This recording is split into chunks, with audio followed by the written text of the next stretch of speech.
नमस्कार मेरे प्यारे साथियों। तो दोस्तों आज हम इस वीडियो में डिस्कस करने वाले हैं केमिस्ट्री के 50 महत्वपूर्ण प्रश्नों को। वीडियो को पूरा देखिएगा दोस्तों, ठीक है।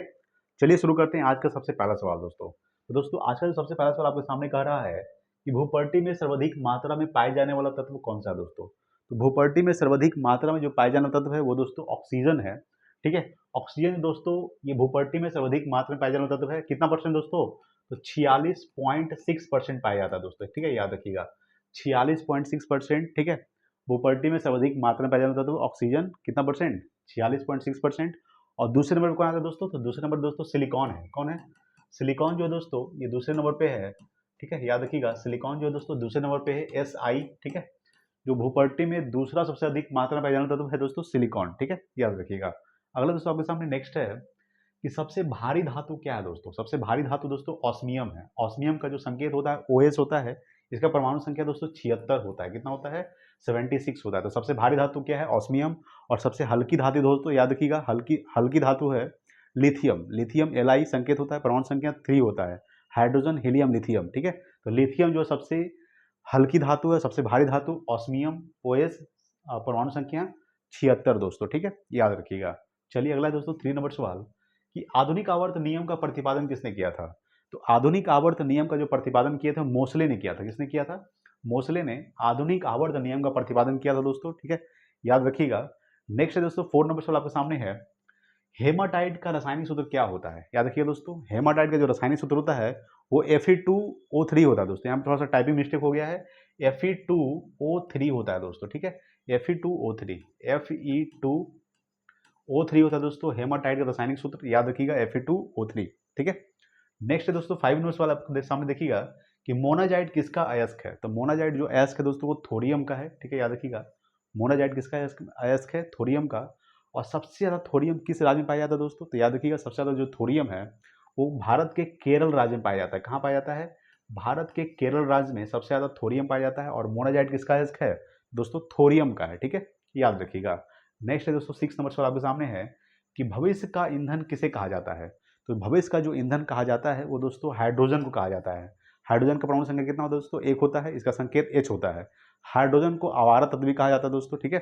तो भविष्य का ईंधन किसे कहा जाता है? हाइड्रोजन को। अगर पूछेगा कि बताइए कि ब्रह्मांड में हाइड्रोजन कितना परसेंट पाया जाता है दोस्तों, तो ब्रह्मांड में जो हाइड्रोजन पाया जाता है दोस्तों, हाइड्रोजन दोस्तों कितना परसेंट पाया जाता है? 71% पाया जाता है, ठीक है, 71% हाइड्रोजन पाया जाता है।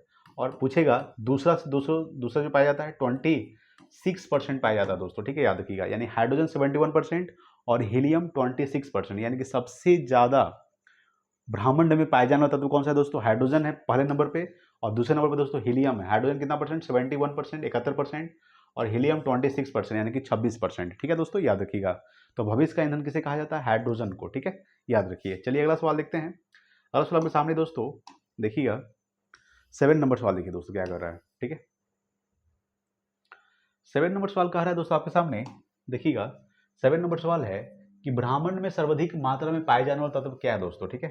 तो ब्रह्मांड में सर्वाधिक मात्रा में पाए जाने वाला तत्व ये बताया दोस्तों कौन है? हाइड्रोजन। कितना परसेंट दोस्तों? याद रखिएगा 71%, ठीक है, याद रखिएगा 71% ब्रह्मांड में सर्वाधिक मात्रा में पाया जाने वाला तत्व है हाइड्रोजन। और 26% दोस्तों हीलियम, ठीक है।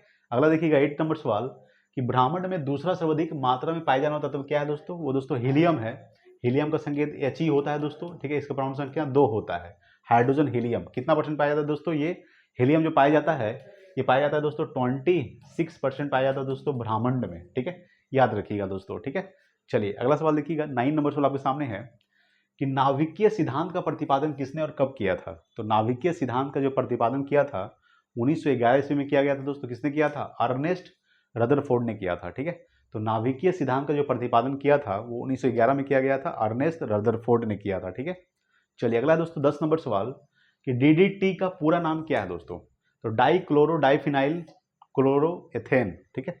DDT का जो पूरा नाम है डाई क्लोरो डाइफिनाइल क्लोरोएथेन जो है ये DDT का पूरा नाम है दोस्तों। अगला दोस्तों 11 नंबर सवाल, खाद्य पदार्थों के संरक्षण में किस अम्ल का प्रयोग किया जाता है दोस्तों। तो बेंजोइक अम्ल का प्रयोग किया जाता है, ठीक है, याद रखिएगा। खाद्य जो पदार्थ होते हैं उसके संरक्षण यानी कि उसके बचाव के लिए किस अम्ल का उपयोग किया जाता है दोस्तों? तो बेंजोइक अम्ल का उपयोग किया जाता है, ठीक है, याद रखिएगा। चलिए अगला सवाल देखते हैं। अगला सवाल आपके सामने दोस्तों 12 नंबर सवाल देखिए। ठीक है। 12 नंबर सवाल का है आपके सामने। 12 नंबर सवाल है दोस्तों कि काला हीरा, ठीक है, काला हीरा को क्या कहा जाता है दोस्तों? तो कार्बोनेंडो कहा जाता है, ठीक है। कार्बोनेडो जो है, कार्बोनेडो को काला हीरा कहा जाता है दोस्तों, ठीक है, याद रखिएगा। अगला दोस्तों 13 नंबर सवाल कि कांच को कठोर बनाने के लिए किसका उपयोग किया जाता है? तो पोटेशियम क्लोराइड का उपयोग किया जाता है, ठीक है, याद रखिएगा। यानी कांच को कठोर बनाने के लिए पोटेशियम क्लोराइड का उपयोग किया जाता है। पोटेशियम क्लोराइड यानी कि KCl, ठीक है, KCl पोटेशियम क्लोराइड, यानी कांच को कठोर बनाने के लिए पोटेशियम क्लोराइड का उपयोग किया जाता है दोस्तों। अगला है दोस्तों 14 नंबर सवाल है कि पारा का निष्कर्षण मुख्यतः किससे किया जाता है? पारा यानी कि पारा का संकेत क्या होता है दोस्तों, याद रखिएगा।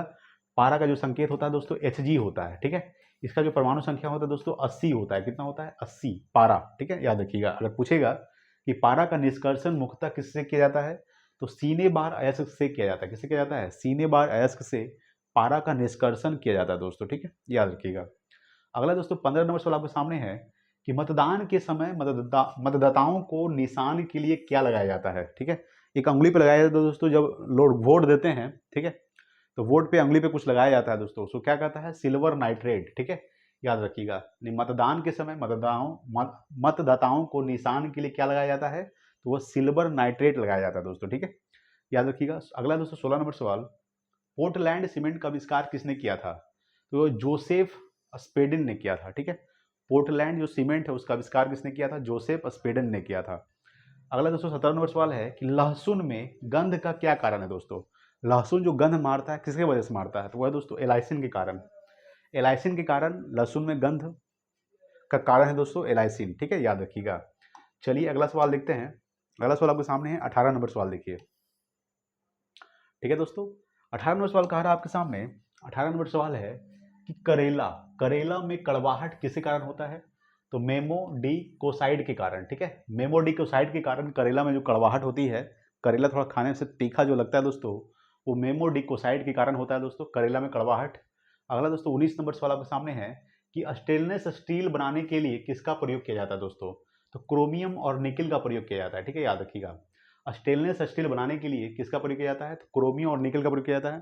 क्रोमियम का संकेत दोस्तों क्या होता है? तो क्रोमियम का संकेत Cr होता है, इसका परमाणु संख्या 24 होता है दोस्तों, ठीक है, याद रखिएगा। निकेल का दोस्तों Ni होता है, इसका परमाणु संख्या दोस्तों 28 होता है, ठीक है, याद रखिएगा दोस्तों, ठीक है। तो स्टेनलेस स्टील बनाने के लिए किसका प्रयोग किया जाता है? क्रोमियम और निकेल का प्रयोग किया जाता है, ठीक है, याद रखिएगा। अगला दोस्तों 20 नंबर सवाल आपके सामने है कि पॉजिट्रॉन की खोज किसने किया था? ये दोस्तों एंडरसन ने किया था, ठीक है। पॉजिट्रॉन की जो खोज की थी किसने किया था? एंडरसन ने पॉजिट्रॉन की खोज किया था, याद रखिएगा। अगला दोस्तों 21 नंबर सवाल आपके सामने है कि गैसों का दाब मापने के लिए क्या प्रयोग किया जाता है दोस्तों? तो मैनोमीटर का प्रयोग किया जाता है, ठीक है, याद रखिएगा। यानी गैसों का जो दाब होता है उसको मापने के लिए मैनोमीटर का प्रयोग किया जाता है। किसका प्रयोग किया जाता है? मैनोमीटर का, ठीक है। अगला है दोस्तों 22 नंबर सवाल, विरंजक चूर्ण का रासायनिक सूत्र क्या होता है? तो CaOCl2 होता है दोस्तों, ठीक है, ब्लीचिंग पाउडर उसी को बोलते हैं। तो विरंजक चूर्ण का जो रासायनिक सूत्र होता है वो CaOCl2 होता है दोस्तों, ठीक है, याद रखिएगा। अगला 23 नंबर सवाल आपके सामने है कि पीतल किसका मिश्र धातु है दोस्तों? ये तांबा एवं जस्ता का है, ठीक है। पीतल जो है किसका मिश्र धातु है? तांबा एवं जस्ता का। तांबा का संकेत क्या होता है दोस्तों? Cu होता है, और जस्ता का संकेत दोस्तों Zn होता है, ठीक है, याद रखिएगा। तांबा का संकेत दोस्तों Cu होता है, Cu ये तांबा का संकेत होता है, और जस्ता का Zn होता है, जिसको जिंक बोलते हैं दोस्तों, ठीक है। तो पीतल किसका मिश्र धातु है? तांबा एवं जस्ता का, ठीक है, याद रखिएगा। चलिए अगला सवाल देखते हैं। 24 नंबर सवाल देखिए, ठीक है दोस्तों। तो 24 नंबर सवाल क्या कह रहा है आपके सामने, देखिएगा, ठीक है। 24 नंबर सवाल आपके सामने कह रहा है कि पेय जल को शुद्ध करने के लिए किसका प्रयोग किया जाता है? यानी पीने के पानी को जो शुद्ध करने के लिए किसका प्रयोग किया जाता है दोस्तों? तो ब्लीचिंग पाउडर और क्लोरीन का प्रयोग किया जाता है, ठीक है। ब्लीचिंग पाउडर और क्लोरीन का इस्तेमाल किया जाता है पीने के पानी को शुद्ध करने के लिए, ठीक है, याद रखिएगा। अगला है दोस्तों 25 नंबर सवाल आपके सामने है कि गण धातु किसका मिश्रण है दोस्तों? तो Cu Sn और Zn का है। Cu कॉपर, Sn यानी कि टीन, और Zn यानी कि जिंक का मिश्रण है दोस्तों गण धातु, ठीक है, ये आपको ध्यान रखना है दोस्तों। चलिए अगला सवाल देखते हैं दोस्तों आपके सामने। 26 नंबर सवाल देखिएगा, ठीक है। 26 नंबर सवाल दोस्तों आपके सामने क्या कर रहा है कि वॉशिंग सोडा, ठीक है, वॉशिंग सोडा का रासायनिक नाम क्या होता है? तो सोडियम कार्बोनेट होता है दोस्तों। क्या होता है? सोडियम कार्बोनेट, ठीक है। सोडियम कार्बोनेट जो होता है ये वॉशिंग सोडा का रासायनिक नाम होता है दोस्तों। ठीक है। अगला सवाल देखिएगा, 27 नंबर सवाल आपके सामने है कि ब्लीचिंग पाउडर का रासायनिक नाम क्या है दोस्तों? कैल्शियम हाइपोक्लोराइड, ठीक है। कैल्शियम हाइपोक्लोराइड जो है ये ब्लीचिंग पाउडर का रासायनिक नाम है, ठीक है। ब्लीचिंग पाउडर का रासायनिक सूत्र क्या होता है? CaOCl2 होता है दोस्तों, ठीक है, याद रखिएगा। अगला 28 नंबर सवाल आपके सामने है कि सोने के आभूषण बनाते समय कठोर बनाने के लिए इसमें कौन सी धातु मिलाई जाती है दोस्तों? तो उसमें तांबा मिलाई जाती है, याद रखिएगा। तांबा का संकेत क्या होता है? Cu होता है, ठीक है। तो सोने के आभूषण बनाते समय, जब सोने का आभूषण बनाया जाता है तो उस समय कठोर बनाने के लिए, यानी कि सोने के आभूषण को कठोर बनाने के लिए उसमें कौन सी धातु मिलाई जाती है? तांबा मिलाया जाता है। क्या मिलाया जाता है? तांबा, ठीक है, याद रखिएगा। अगला दोस्तों 29 नंबर सवाल है कि ग्लूकोज का रासायनिक सूत्र क्या होता है? तो C6H12O6 होता है दोस्तों, C6H12O6 ये ग्लूकोज का रासायनिक सूत्र होता है। अगर हम कुछ इंपॉर्टेंट रासायनिक सूत्र लिखेंगे जैसे चीनी का C12H22, C12H22O11 दोस्तों, किसका होता है? चीनी का होता है। मीथेन का CH4 होता है दोस्तों, ठीक है, याद रखिएगा। और अगर बात करेंगे दोस्तों, ठीक है, तो ग्लूकोज का क्या होता है? C6H12O6 होता है दोस्तों। अगर पूछेगा लाफिंग गैस दोस्तों N2O नाइट्रस ऑक्साइड दोस्तों, याद रखिएगा। आंसू गैस CCl3, ठीक है, NO2 दोस्तों, याद रखिएगा, ये होता है आंसू गैस का दोस्तों, ठीक है, याद रखिएगा। तो ग्लूकोज का रासायनिक सूत्र C6H12O6 होता है। 30 नंबर सवाल है कि तारपीन का तेल किसके द्वारा शुद्ध किया जाता है दोस्तों? तो भाप आसवन विधि द्वारा शुद्ध किया जाता है, ठीक है, याद रखिएगा। जो तारपीन का तेल है ये किसके द्वारा शुद्ध किया जाता है? तो भाप आसवन विधि के द्वारा शुद्ध किया जाता है। चलिए अगला सवाल देखते हैं। अगला दोस्तों 31 नंबर सवाल देखिए। 31 नंबर सवाल क्या कह रहा है आपके सामने? 31 नंबर सवाल है कि अक्रिय गैसों की खोज किसने किया था? तो रैमजे ने किया था दोस्तों। अक्रिय गैसों की संख्या कितनी है दोस्तों? तो 6 है। अक्रिय गैसों की जो संख्या 6 है, कौन कौन सा है दोस्तों? तो हीलियम, ठीक है, neon, helium neon, argon, krypton, radon, RN, xenon, XE। Helium, neon, argon, krypton, radon, xenon दोस्तों, टोटल 6 अक्रिय गैस है, ठीक है, याद रखिएगा। पूछेगा कि अक्रिय गैसों की संख्या कितनी है? 6 है। और अक्रिय गैस को खोज किसने किया था? तो रैमजे ने किया था दोस्तों, ठीक है, याद रखिएगा। अगला दोस्तों 32 नंबर सवाल आपके सामने है कि शराब में क्या उपस्थित रहता है दोस्तों? तो एथिल अल्कोहल उपस्थित रहता है, ठीक है। शराब में कौन सा अल्कोहल उपस्थित रहता है? एथिल अल्कोहल उपस्थित रहता है दोस्तों शराब में, ठीक है, याद रखिएगा। अगला दोस्तों 33 नंबर सवाल है कि कोबाल्ट 60 कौन से किरणें उत्सर्जित करता है? कोबाल्ट 60 जो है ये गामा किरणें उत्सर्जित करता है। कौन सा किरण? गामा किरण उत्सर्जित करता है दोस्तों। कोबाल्ट जो किरण है, कोबाल्ट 60 कौन से किरण उत्सर्जित करता है? तो गामा किरण उत्सर्जित करता है। अगला दोस्तों 34 नंबर सवाल आपके सामने है कि सीसा को काटने में किसका प्रयोग किया जाता है? तो काला हीरा का प्रयोग किया जाता है, याद रखिएगा। सीसा को जब काटने के लिए काला हीरा का प्रयोग किया जाता है दोस्तों, ठीक है, ध्यान रखिएगा। नेक्स्ट है दोस्तों आपके सामने 35 नंबर सवाल है कि पीले फास्फोरस को कहाँ रखा जाता है? जल में रखा जाता है दोस्तों, ठीक है। पीला जो फास्फोरस होता है उसको कहाँ रखा जाता है दोस्तों? तो जल में रखा जाता है, ठीक है, ध्यान रखिएगा। चलिए अगला सवाल देखते हैं। 36 नंबर सवाल देखिए दोस्तों। 36 नंबर सवाल कह रहा है आपके सामने, सवाल है 36 नंबर कि फास्फोरस का सबसे अधिक क्रियाशील रूप किसका है?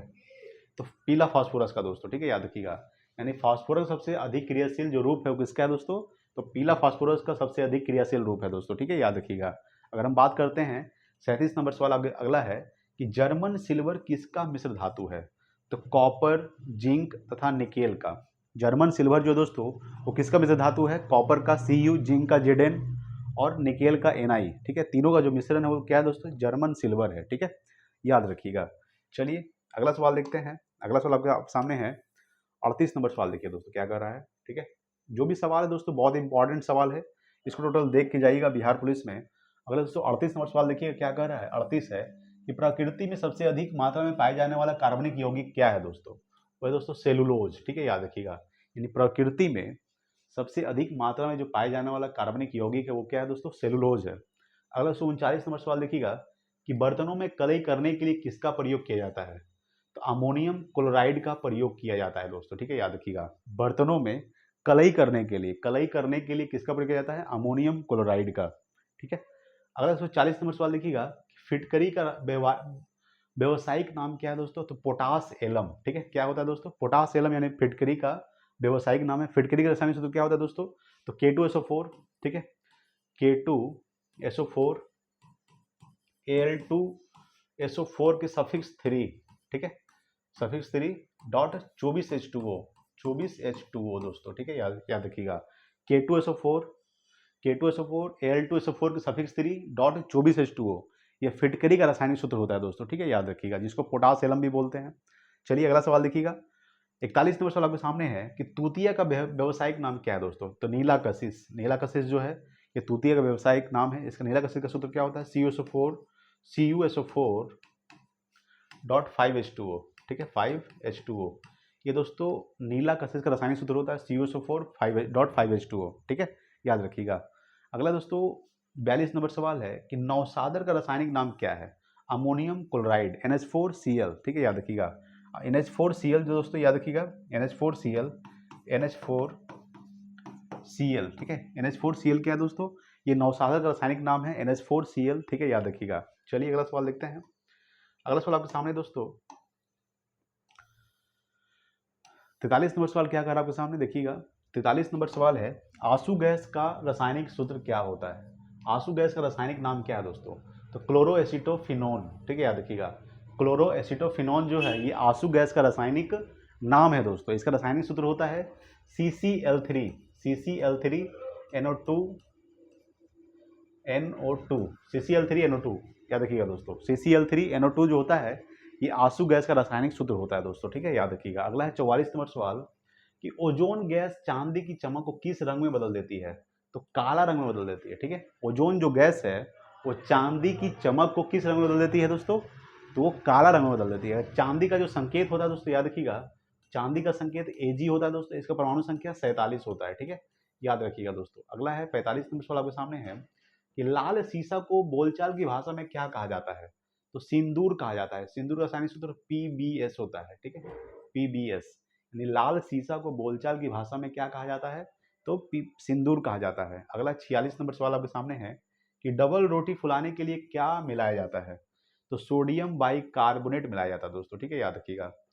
तो डबल रोटी फुलाने के लिए क्या मिलाया जाता है? सोडियम बाइकार्बोनेट मिलाया जाता है, NaCO3, ठीक है, याद रखिएगा। इसका सूत्र होता है NaHCO3 डॉट 10H2O, ठीक है, याद रखिएगा। सोडियम बाइकार्बोनेट रासायनिक सूत्र NaCO3 डॉट 10H2O, ठीक है। तो डबल रोटी फुलाने के लिए क्या मिलाया जाता है दोस्तों? सोडियम बाइकार्बोनेट मिलाया जाता है। अगला दोस्तों 47 नंबर सवाल आपके सामने है कि जल का वाष्प में बदलना क्या कहलाता है दोस्तों? तो भौतिक परिवर्तन कहलाता है। जल में वाष्प बदलना, फिर वाष्प से क्या होगा दोस्तों? बारिश होगा, तो फिर से जल ही आ गया। तो जल का वाष्प बदलना क्या कहलाता है? भौतिक परिवर्तन कहलाता है, ठीक है। चलिए नेक्स्ट देखते हैं। अगला 48 नंबर सवाल देखिएगा, ठीक है दोस्तों। देखिए दोस्तों 48 नंबर सवाल आपके सामने क्या कह रहा है? 48 है कि रासायनिक विधि से तैयार किया गया रबर क्या है? आइसोप्रीन। क्या है दोस्तों? रासायनिक विधि से तैयार किया गया रबर क्या है दोस्तों? आइसोप्रीन है। 49 नंबर सवाल है कि विद्युत ऋणात्मकता सबसे अधिक किस तत्व की होती है दोस्तों? तो फ्लोरीन की होती है, ठीक है। विद्युत ऋणात्मकता जो होती है सबसे अधिक किस तत्व की होती है? तो फ्लोरीन की होती है। अगला दोस्तों 50 नंबर सवाल है कि क्षारीयता के लिए pH मान कितना होता है दोस्तों? तो 7 से अधिक होता है। अगर पूछेगा, जैसे देखिए दोस्तों, याद रखिएगा, 0 से लेकर दोस्तों कहाँ तक होता है? 14 तक होता है। बीच में दोस्तों 7 आता है। 7 से कम होगा तो दोस्तों ये क्या होगा? अम्लीय होगा, ठीक है। क्या होगा दोस्तों? अम्लीय होगा। और 7 से अधिक होगा ये दोस्तों क्या होगा? तो क्षारीय होगा दोस्तों, ठीक है, ध्यान रखिएगा। क्या होगा दोस्तों? क्षारीय होगा। 7 से कम होगा तो दोस्तों अम्लीय, और 7 से अधिक होगा तो क्षारीय। क्या पूछ रहा है? 7 क्षारीयता के लिए pH मान कितना होना चाहिए? तो क्षारीयता के लिए 7 से अधिक होना चाहिए। तो 7 से अधिक दोस्तों क्या होगा? क्षारीय होगा। अगर वही पूछते कि 7 क्या होगा तो क्या होगा? 7 होगा तो दोस्तों ये क्या होगा? उदासीन होगा। क्या होगा दोस्तों? उदासीन। जैसे पानी का pH मान कितना होता है? तो पानी का pH मान 7 होता है दोस्तों, ठीक है। तो क्या है दोस्तों? उदासीन है, ठीक है। अगला सवाल दोस्तों 51 नंबर सवाल आपके सामने है, हीलियम के नाभिक में कितने प्रोटॉन होते हैं? तो 2 प्रोटॉन होते हैं दोस्तों। हीलियम के जो नाभिक में कितने प्रोटॉन होते हैं? 2 प्रोटॉन होते हैं। हीलियम दोस्तों संकेत क्या होता है? He होता है। हाइड्रोजन हीलियम परमाणु संख्या कितना होता है दोस्तों?